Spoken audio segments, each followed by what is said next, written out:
land acknowledgement. We would like to acknowledge the indigenous lands and the cultures of New York.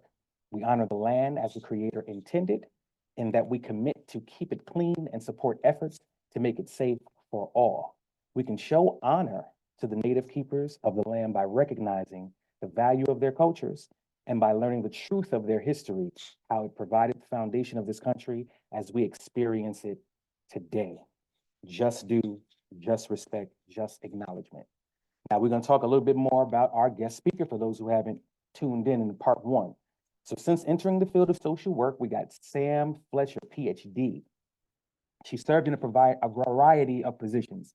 She was the project coordinator and senior research assistant of New York State PFC Joseph P. Dwyer Statewide Veteran Peer Support Program Evaluation. Then she served as the assistant dean of academic programs in the School of Social Welfare and at the University at Albany, where she worked with a diverse team to provide a quality education for social work students. Sam joined the National Association of Social Workers, New York State chapter in September 2019. Along with her colleagues and volunteers, she worked to create an inclusive chapter that is representative of social workers across the state. The team changed the chapter's advocacy structure, which is now led by NASW, New York State members, increased continuing education opportunities, transformed the Veterans Mental Health Training Initiative to train thousands of social workers in New York about military culture, created the This Is Social Work initiative, started multiple special interest groups, and developed multiple racial justice and LGBTQIA+ initiatives designed to educate and transform the profession of social work. Keep in close contact with this individual. She's great with building teaching spaces if you're looking for progress and advancement in DEIB. In October 2023, Sam accepted the position of Director of Workforce Development at the New York State Office of Mental Health. Sam is a member of the Cherokee Nation. She was raised on Cherokee land about an hour outside of the reservation. Sam and her husband of 26 years chose to build their family through adoption, including one child through the Indian Child Welfare Act, ICWA, and as a result of series part one of my goals was learning how to say thank you in 7 different languages. And I want to start this series off, part 2, Start Our Learning Cafe with gratitude. And I welcome you to also put this in the chat as we give gratitude to our speaker, Sam Fletcher, by saying words of gratitude or a word of gratitude in Cherokee, which is Wado, W-A-D-O. So if you can put your digital hands together for Sam Fletcher and give her a Wado in the chat, we would surely appreciate you. And Sam, you have the floor. Wado. Osio. Dakwadoa Hia Sam Fletcher. Ji La Jalagi. Hi, my name is Sam Fletcher and I am Cherokee, like Elijah said, and Wado for saying thanks in my language. Thank you for joining the second part of our series about Native culture and Native history from a Cherokee perspective. And sorry, I just had to change my slide there. So in January, we covered history, and today we're going to cover culture and engagement. Now, I have a lot of things listed here, so that tells you that most of the things I talk about are going to be brief. We're going to cover sovereignty, land acknowledgements, lifestyle, ceremonies, arts, the Native family structure, and engagement tips. I wanted to start today. I always start with this introduction piece where I say a few things before I get into the material. But today I wanted to start with how I'm able to talk about my culture and different things, because this isn't something I would have been able to do even 15 years ago. My husband that Elijah mentioned in the introduction is non-Native. And when our kids were beginning to become teenagers, maybe a little before, I noticed he would tell people things like, oh, well, our family does this way because we're Native. So I asked him, like, why do you tell people that? And he said, because we we don't act like American families. And I was like, what are you talking about? He's like, do you understand that your culture is like the opposite of American culture? And I really didn't, because that's just how I grew up. I didn't really connect the way I thought about things, the reason I did things, to culture. Those two things, I didn't get that until then. And then once he started saying that, things started to fall into place, because I just always felt like people couldn't really understand me and I didn't really understand them. So that was why I'm able to have this discussion now, is because of my husband, who's not native, talking about my culture and pointing that out. So like I said, I'm a member of the Cherokee Nation. I'm also a member of the Bird Clan in the Cherokee Nation. My son, that is the Indian Child Welfare Act son I have, he is Cheyenne and Arapaho. You'll hear me talk about both of these tribes because these are the tribes I know the best. I always like to point out that Native people are racially diverse.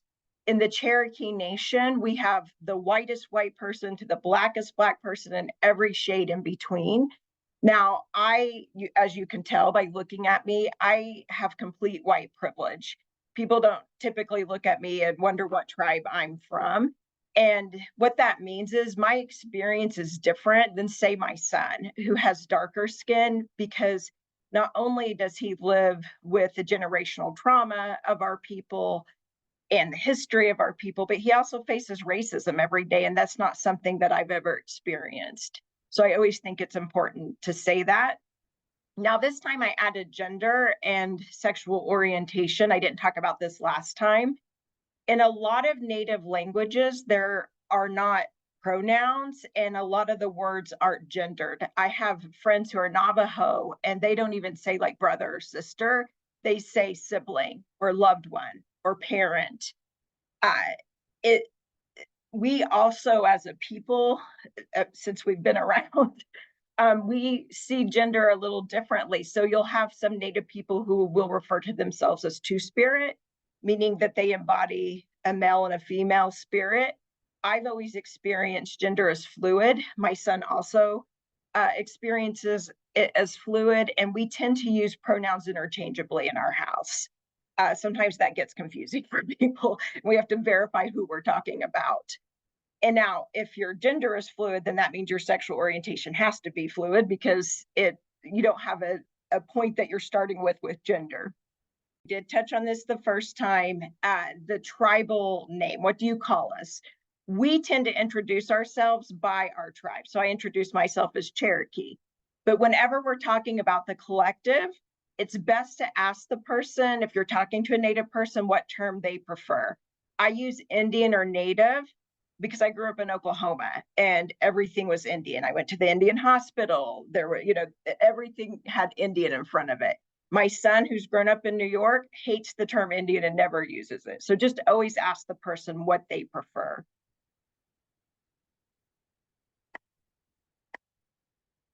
Now we're going to get into Native culture. It is important when I'm talking about this that I say every tribe and Native person is different. Now that can be a little bit confusing since we're talking about culture. So what I like to say is, when I am meeting with a group of Native people, there are things that I can say that I don't have to explain to anybody that a non-Native person probably wouldn't understand. That's our shared culture, that there's a lot of things that we do share between each other, but there's always some slight differences. One example I like to give is that my spirit animal, and a spirit animal for Native people, that is an animal that you highly relate to and that you want to emulate the characteristics of that animal and try to be as much like them and take on their characteristics as possible. Since I'm a member of the bird clan, our spirit animals tend to be birds, and mine is the owl. And I was at the zoo when my son was a baby with his birth mom. And we went into the bird building, and she all of a sudden turned away and was like, I have to walk out of here. And I was like, oh, why? What's going on? She's like, well, there's an owl there. And for a lot of Native people, the owl is a symbol of death. And it is a symbol of death. So they don't want to look at it because it can bring on death into their world. But for me, I love the owl and how the owl can see through the darkness and really see like who the person or animal is and see their intentions versus maybe always their actions. So that's how I relate to the owl. That just shows a little difference in how tribes differ, or even Native people differ a little. Now, one of the things I get asked a lot is about tribal enrollment or tribal affiliation. Tribal enrollment comes from the Dawes Act from the late 1800s. This was a policy that the federal government put in. You have to remember from the history portion, if you were here last time, that there were a lot of efforts to completely remove Native people from society, but then to try to take our nativeness away from us. And one of the things they did were they created federally recognized tribes. And in order to do that, they wanted the tribes to have a record of their enrollment. So they had what are called the rolls, and the tribal members had to sign the rolls. And you can't be a member of your tribe if your ancestor didn't sign the rolls. Now, the Cherokee rolls closed in 1907, which means my grandfather's parents signed the rolls. Now, there's a lot of reason why people didn't sign the rolls. First of all, this was implemented by the federal government. A lot of Native people don't trust the government and don't want anything to do with the government. Also, think about if there was a Cherokee who wasn't in Oklahoma in time to sign the rolls, then they would be excluded. So I never ask anyone when I meet them that they're Native if they're enrolled in a tribe. I worked with a Cherokee for about 10 years. I have no idea if she was enrolled in the tribe, and she has no idea that I am enrolled in the tribe because we never asked each other that. We're both Cherokee, that's it. So that's what's meant by enrollment. And there are benefits for people being enrolled in the tribe, and some tribes have more benefits than other tribes. It gets pretty complex when you start to look at those things. The next thing I want to talk about is sovereignty. So Native tribes are, I love the word, ostensibly sovereign with fully functioning societies. So what does that mean? The United States is a sovereign nation. Canada is a sovereign nation. A sovereign nation means that your people make your own laws, you create your own systems to care for the people. It's what you think about when you think about a country. Now, the reason I say we're ostensibly sovereign is because we're really not. Because most of the treaties that were signed with tribes have not been followed. And one of the examples that I like to give is the criminal justice system. In 1885, the Major Crimes Act stated that when major crimes were committed on Native land or on reservations, that the jurisdiction of that crime would go to the federal government, not to the sovereign nation.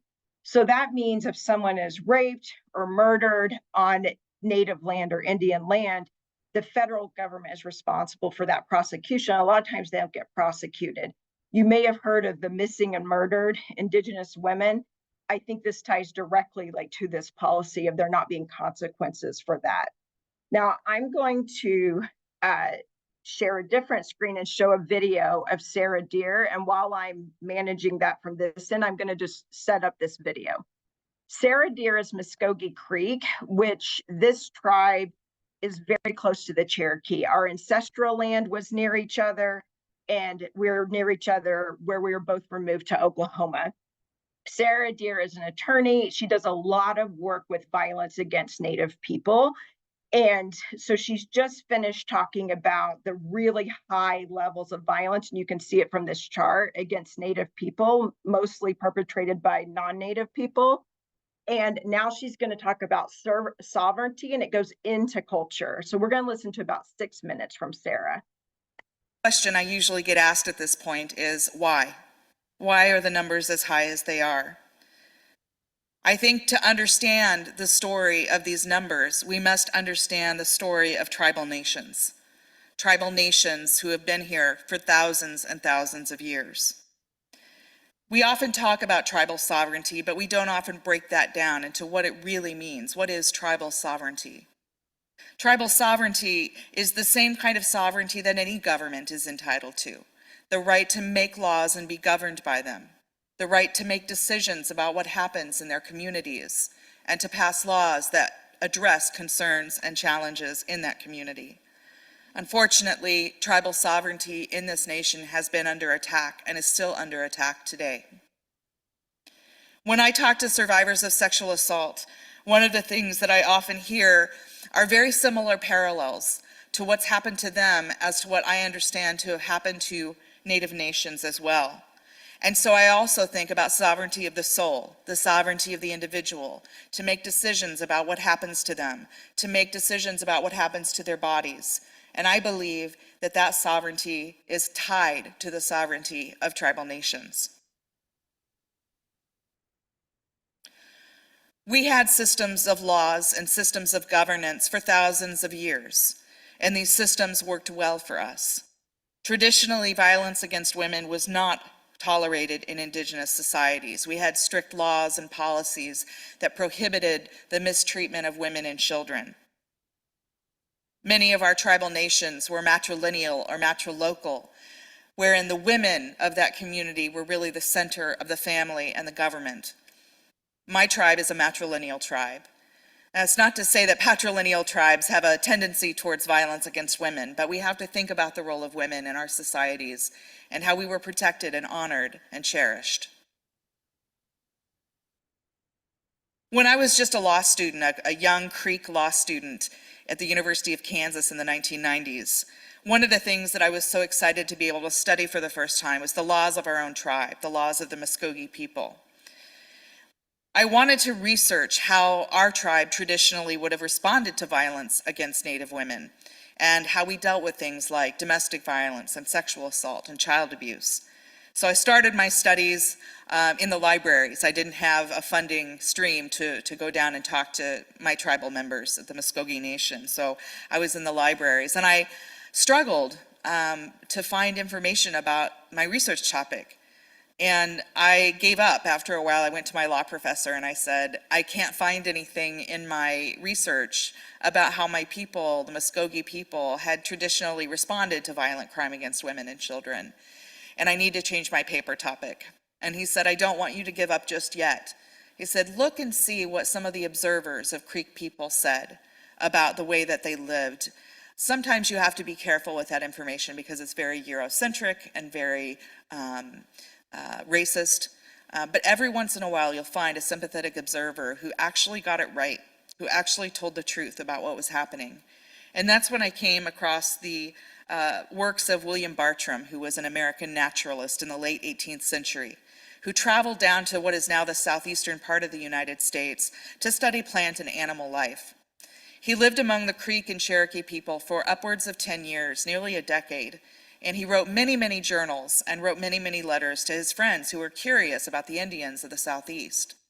So several times throughout his writings, you can find this information that he had never seen or heard of a Native man beating a Native woman, or even speaking to her disrespectfully.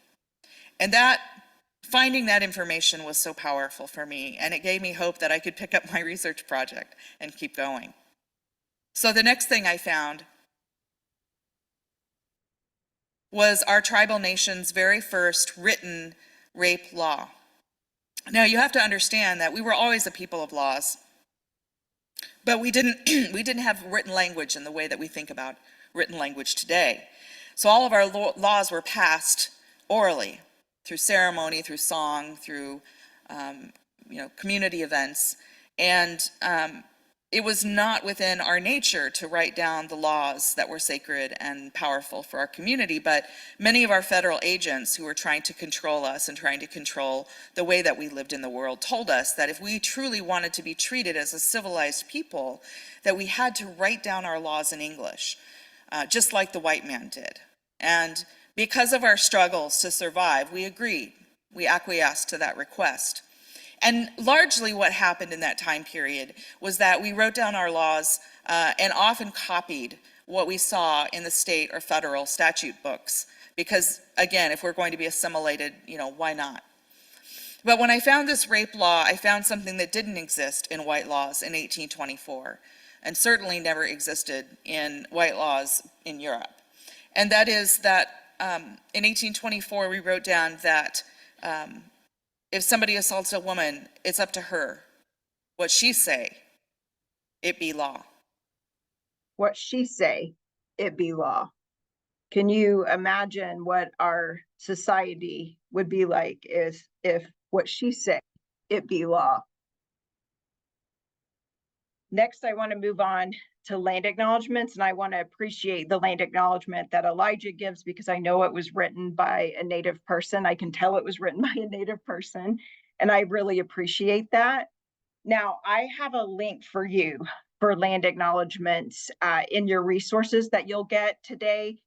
And it is a web page that was created by Native people, and there's a video on there that talk about land acknowledgements by Native people. And I really ask that before you do a land acknowledgement that you go to this resource and learn from Native people how we talk about it and different things. Now, two of the points that I will point out from that document is the first thing to ask yourself if you're going to do a land acknowledgement and you're not Native is, why are you doing it? So you want to really know what your motivation is behind that. And then the second part are what actions will follow your land acknowledgement. And you'll find this in that resource. And the reason I'm passionate about this is because we, as Native people, our relationship with the land is so intrinsically tied to it that it's kind of a weird concept, land acknowledgements. I remember the first time I heard one, it's like, what is happening here? What's going on? We are one with the land. It's hard for me in English to even talk about this relationship because we're so close to it. Our job is to protect the land. Our job is to nourish the land. So if we're growing crops, we need to leave the soil better than when we started growing crops. We have to have those practices in place. And we have to heal the land. When the land has been abused and injured, it's our job to do that. And when we talk about the land, we are also talking about animals. And the other part of that is this is what the land does for us. The land is a living being. The land protects us. The land feeds us with the vegetables and fruits and seeds and everything it grows. And it also heals us with its plants. So we need to respect the land for everything it does for us and live with it, not on it. And the animals are a part of that. Our relationships to animals, native words for animals are typically the same word as human, as person. We have always lived with the animals and respect each animal and what they bring and their characteristics. Now, Cherokee were hunters and still are hunters, but you want the hunter who understands and respects the animal, because to take a life is a sacred act and there's ceremony around that, and you respect the life of that animal. And to do that, we use every part of the animal. And everything is done very respectfully. It's not something done for sport. And one of the little stories I like to tell around this is when I adopted my first baby, I didn't have elders in my life at that time. So I actually looked to the animals on how to raise my children, because human babies, they are closest to marsupials because they can't find their own food source. They can't walk. They can't protect themselves like other baby animals. So I looked to the koalas and I looked to the kangaroos to see how they cared for their newborns. And that's exactly how I cared for my newborns. Next, I'm going to move on to lifestyle. Native people are collective. What does that mean? That means that I don't matter. And I grew up knowing that I don't matter. The most important thing about me is how I use my given skill set to serve my tribe, my family, my community. That is my job.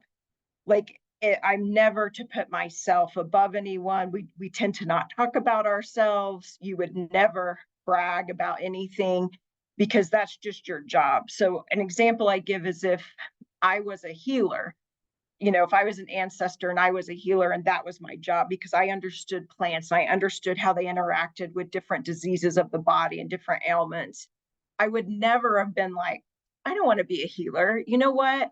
I really want to be a farmer. So I'm going to go farm.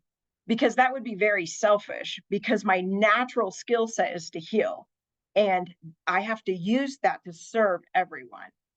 So that is the closest, there are other countries that have collective, they're collective people, and then the military, because I worked a lot with veterans, and they are socialized to be collective and to protect the people on the left and the right, not above themselves.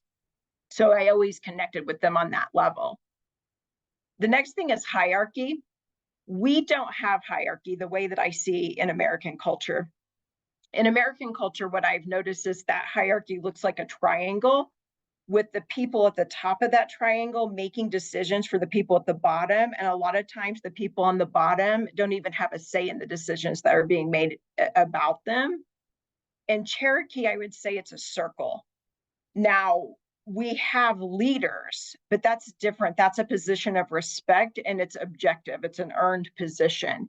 So, for example, like our ancestors, if you had a farmer, and all the people who are farming, that's their natural skill set, so they're all good at it. But there's probably objectively a best person at it who just understands the soil and how to grow things a little better than everyone else. They would naturally become the leader, so that if the tribes were meeting to talk about farming techniques, that's the person you would send.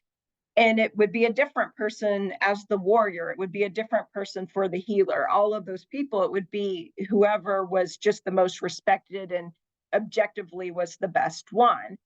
And I always say the worst position in the tribe is the chief, because it's the chief's job is to serve every person in the tribe. That's all you do, is serve people and make sure everyone else has what they need to succeed in their natural gifts. The next thing I want to talk about, self-determination and autonomy. If you joined last time and learned about the history of our people, the genocide and the cultural genocide, you'll probably understand why self-determination and autonomy is very important to us. We don't want people telling us what to do. We want to choose how we organize. We want to choose how our nations run.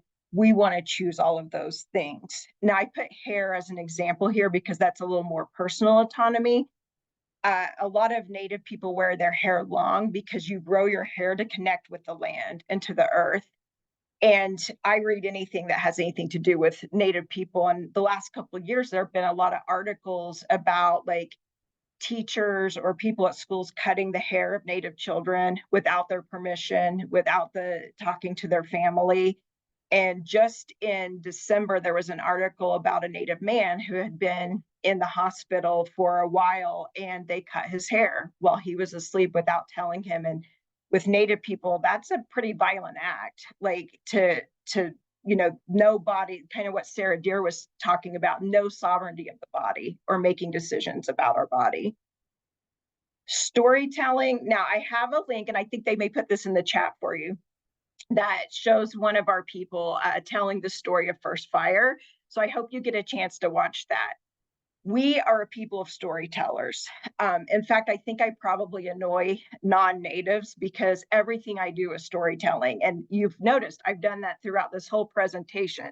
But if I was doing it exactly how I wanted to do it, each story would probably be 30 minutes. And I think that sometimes that can annoy people who don't understand our culture. But everything's done through storytelling. Our history is through storytelling. You teach lessons through storytelling. When people ask me a question, I very rarely say yes or no. I will tell a story. And that is just how we communicate. And we even have like storytelling contests and everything because it's just who we are as a people and how we talk. And our stories tend to have animals, and they tend to have elements. So you'll have fire, wind, sun, all of that will be in there as well.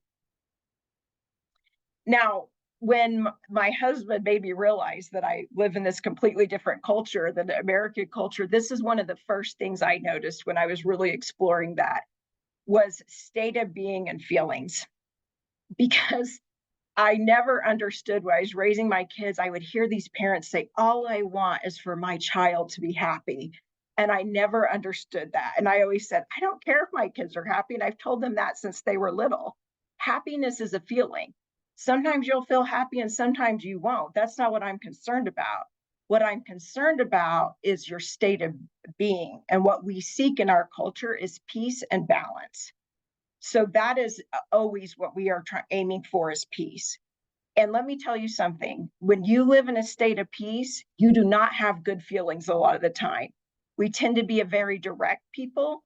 It's our job, if we see an injustice, to speak out on that. So a lot of times, I've been the only person to speak out on something, and that can feel very uncomfortable and have people turn against you. But again, I'm not concerned with that. I'm concerned with staying in peace, but the feelings aren't good. So we don't seek a feeling, we seek a state of being. The other part of that I've sometimes had non-Native people say something to me about is I don't tell my kids I'm proud of them. Because again, we're a collective people. We don't talk about ourselves. But when they would bring me things and show me things from school, or even their art, or they do a dance for me, then what I would say to them is, did you try your best? Yes. You should feel very good about that. You should feel very proud about that you're putting out your best effort, because that brings honor on you, and it brings honor on your tribe and your people to do that. And I think that people get in a lot of trouble when they seek validation from the outside. So by removing that and not even giving my kids my validation, I'm teaching them, you don't need anyone else to validate that you've done what you're supposed to do. You can do that for yourself. You don't need this outside pressure. And it's great because they don't really seek that as adults. And I think that makes them pretty healthy. The next thing I want to touch on is time. Time is one of those things. I always say it's a suggestion in Native culture. Now, I am never late. If I'm late, it's because there was an accident or something. I will get somewhere on time. But what I struggle with is like doing something like today. Because in our culture, you would never say, we have an hour and we're going to discuss this in an hour. You would meet and you would talk about something until you have resolution, or until you reach a point that says, we're not going to get resolution today, so we're going to come back. So I always struggle when I have like a time frame to do something, because it's just not how I work. Like, I like to talk until we're done talking. And I put research example here because when I was in my PhD program, I was in a qualitative methods class where we interview people and collect data through interviews. And the teacher said that it was unethical to interview someone longer than the time you told them you were going to interview them. So I had to push up against that. Now, let me tell you something. If I was doing an interview and someone said I have 1 hour, we did that interview in 1 hour, because that's respect for their time.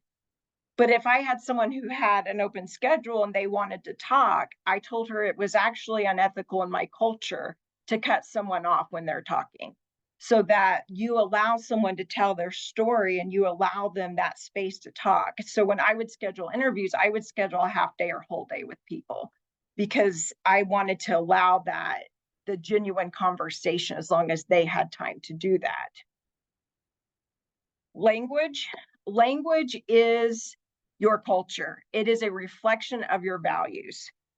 In a lot of Native languages, you have dozens of words for nature and weather, because we so highly value it. Whereas like in English, I think we have 4 words for clouds, right? Like, it kind of shows your values as a people. In the Navajo language, they don't have a word for sorry, because they didn't need that word until the Europeans came, because they just didn't harm each other. So your language very much reflects who you are and your values as a people. And if you'll remember from last time, during the cultural genocide in 1926, 83% of Native children were in boarding schools, where they were forced and often tortured if they were caught using their language. They were forced to use English, and they would be abused if they used their native language. So we got to a point as a people where there were languages that almost died out. And sometimes you'd only have 3 or 4 native speakers in the tribe. When I was growing up in the 70s and 80s, I didn't have access to my language. My elders didn't speak the language. Now, with technology, the tribes are putting a tremendous amount of money into reviving the language. So the Cherokee just signed something to put like $8 million a year into making our language available. So I'm learning it, but it's much harder at this age than when I was young. So that's kind of where our state is with our languages. Spirituality. So sacred ceremonies in Native culture are not shared, so you're not going to know about them. We have a lot of ceremonies for everything, and some you'll know about, but a lot of them you won't. One thing that we talk a lot about are ancestors. I believe that my ancestors are leading my path. I believe that they know everything about me, where I'm supposed to go, and I listen to them. So it's a very common thing to talk to our ancestors and learn from our ancestors. This is another thing about time. In Native culture, time kind of folds in on itself. Time is, it's not linear. It's all over the place. So I believe I'm in contact with my ancestors, and it's also my job that every decision I make, I have to think 7 generations in the future. So one thing my husband will tell my son a lot is that your ancestors were thinking of you 150 years ago, because everything we do has consequences for the next 7 generations. And we have to be very responsible with the decisions that we make. The other thing in spirituality are visions. We don't talk a lot about this with non-Native people because we've learned not to. I don't really know a Native person who doesn't have visions. And what that means is sometimes we'll know things before they happen. I kind of think about it as tapping into that part of your brain. They say we use like 9% of our brain or something. I think we may be probably tapping into other parts, and that we're just open to that. And I think probably all people have the capacity to do that, but we're just a very open people about it. And it's something, when my son got his visions, I had to say, you can't tell people about this. They're going to diagnose you with schizophrenia because they don't really understand us or our culture. So we are very creative people. We express ourselves through all of these creative things I've listed. I'm going to have to go a little quicker because I'm noticing time. But dance, we use dance for everything. And one thing I want to say about all of these dance and songs, and even all of them, is it's an experience. One of the things I love about Native dance is that I really love it when we're in our ceremonial clothing and we have shells or bells on, because you can see the dance, you see the colorful clothing, you can hear the bells or the shells with the movement. There's usually a drum. You can feel the drum in your body. You can smell everything around you. So it's a complete experience. The dances you've probably heard of the most are powwows. That's something that we do a lot. And a lot of times non-Natives are invited into powwows. Oh, perfect. Okay, thanks, Elijah. I'm going to take a little more time. Songs. You heard Sarah Deers talk about how we are very much an oral people, and we pass things down orally. So songs are used to pass down history, to teach lessons, to engage with people. Songs are a very important way to communicate. And sometimes songs are just sounds that we have. Also with dance, we mimic animals a lot. Again, we're very close to the animals.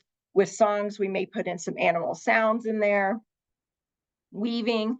I talked last time about learning to weave baskets. We also learned about weaving clothing. Everything's experiential. A lot of people who are Native wear jewelry, and it's typically jewelry they've made or a loved one has made for them. It does entail beads a lot of times. I remember learning to do beading. My brother made a beautiful beaded belt whenever we were learning our history and doing all those experiential things. Woodworking. Now, the woodwork you've probably heard the most about are totem poles. You've probably seen totem poles, which tend to be animals, made up of animals.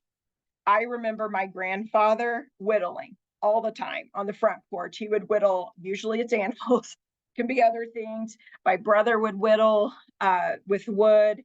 I have a whittled bird on my desk at work that someone bought for me in New Mexico from a tribe.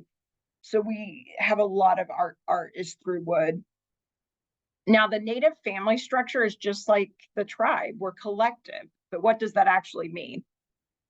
Again, when you have a culture that isn't filled with hierarchy, a lot of the positioning is through respect. Elders in our community are highly respected. They are the wisdom holders. That's who you go to. The elders teach the history. The elders are who you go to, if you're having a hard time hearing the ancestors and know which way to go on your path. Elders are very involved and highly respected in the community. When I was a social work student, I remember being so confused sitting in class, and every time they talked about older people, it was about the problems they had. And I was like, why are they just talking about their problems? Like, these are the jewels of your community. Like, why aren't you talking about like what they give and how integral they are to who you are as a people? The children belong to everybody. So it's our responsibility to raise all the children and to make sure all the children have everything. This is one reason why I chose to adopt. I just never had, even though I have female body, I never had the desire to give birth. I always knew I would adopt because we're responsible for all the children. And I have a little story about this. I did a lot of work at my last job, a lot of DEI work, and we would have interracial groups where we would talk about difficult topics and just learn how to talk in these mixed race groups. And I was in a group one time with a woman from Washington State, and she says in the group, I work with all these First Nations people. She worked in a hospital. And she said, I don't understand them at all. And it gets really frustrating. And she said, you'll have them, they'll bring a child in, and the person who brings the child in isn't even a parent or a family member. So then we have to decide if we need to call child services and this child's being trafficked. So I was like, oh, I'm so happy you brought this up. Thank you for bringing this up. So I explained this to her, that the child is the responsibility of everyone in the tribe. And I'm like, please do not call social services. All you have to do is ask. Just ask, what tribe are you from? You know, who are you to the child? Just ask those questions. That's all you need to do. Okay, we can go to the next slide. Now, I knew I'd only have a few minutes for engagement, but I wanted to leave you with some concrete things. So you can go ahead and go to the next one. Okay, so after listening to tribal history in January and then culture today, I think that you probably will guess that all of those things impact engagement. We tend to not be a very trusting people to outsiders for good reason. So it tends to be that you have to earn our trust. Like, we're just not going to hand trust to people. So that's just something to keep in mind when you meet Native people, that there's a history as to why we can be distrustful of people. And then I wrote this as if you're working with people or even if you're engaging with them. But when you're working or socializing with tribes or individual Native people, you should research the history of their tribe. And that is very easy today because most tribes have a tribal website. In your resources, I put my tribe, a link to my tribe, but you could look up any tribe and most of them are going to have a website. And then I listed some questions for you to look at to help you with your engagement and what to look for on the website. So the first is, what happened to the ancestors of these people? Very few tribes are on their ancestral land. Usually something pretty horrific happened. But even if they are on their ancestral land, usually something pretty horrific happened to them. Sometimes the tribe will talk about their history or give a brief history of them. How does the tribe support its people and how does it observe culture? There's a few places you can look for this. The easiest thing is look at the services for the people on the tribe, because again, we're sovereign nation, so we have services. You're always going to see services for children, elders, families. You'll usually see things for veterans because a lot of us are warrior people. We have a lot of veterans. Look at the calendar. It's a great way. If there's a calendar of events, what events do they have? That kind of tells you how they support their people and the culture of the people. Sometimes I think the Cherokee has a space for culture that talks a little bit about our culture. Look at the language that's used. So we speak Cherokee and obviously English, but my son's tribe, they have two languages, Cheyenne and Arapaho. So they speak two languages aside from English. How are social problems framed? This one's really important. So my grandfather was an alcoholic, but you've heard me talk about him and I've never mentioned that. That's because we see people as very holistic, and addiction was a very small part of who he was. He was all these other things. And so when you look at things like addiction treatment on the website, you'll see we do things a little differently in how we even frame the problem and how we talk about solutions. And then one more slide. Okay, if you're working with tribes, a bigger tribal unit, and you're not Native, deference should always be given to the elders and the tribal leaders. These are the people that the tribe has chosen should be the ones to represent the people. So everything goes through them. And whatever they say goes, it's their tribe. And they're the ones who know their tribe. Now, when you're working with individuals, so I wrote this from a treatment standpoint, but it could be anything you're doing, even sports or something. So if you're working or interacting with an individual and you're non-Native, you should always ask what the person's goals are. So if they're in treatment, what are your goals? This goes back to autonomy. They should say what they want to work on. If it's a sporting thing, what goal do you, what do you want to learn in this sport, or how do you want to interact? Letting them choose that. Asking people how they connect with their culture. So my son has been in treatment. I haven't met very many Native people who don't have depression or some form of anxiety. And my husband takes him to the formal treatment, like if he's seeing a clinician or if he's, getting medication or whatever. I actually address it very differently because our interventions are so different. So when he's fallen into depression, I really look at his life and it's like, where is he not connecting to culture? And then I talk to him about it. It's like, I think that your depression is worse because here are things you're doing, and that is not really within our culture. And I promise you, every time, whenever he gets more aligned with culture, he gets better. So I always tell my husband, you can go do these things, but this is how I handle this. How do you incorporate culture into your plan? And is there anyone else you'd want to join you in your sessions or whatever it is you're doing? Because we're collective, so we're always together. And Wado, that's it for the presentation. So I think we can move to any questions. All right, so we have two.